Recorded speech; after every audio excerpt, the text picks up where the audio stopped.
மருதாணி விழியல்லேன் அடிப்போடி தீபாலி ஆயம்மன் மீது சாயாது.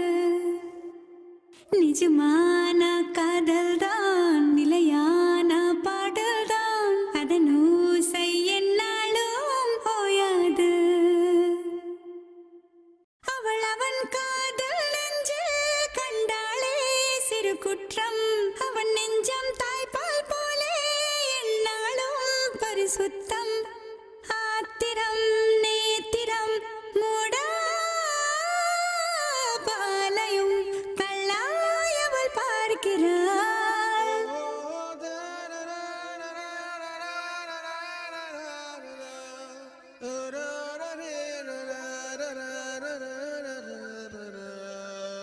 ஆக மொத்தம் அவசர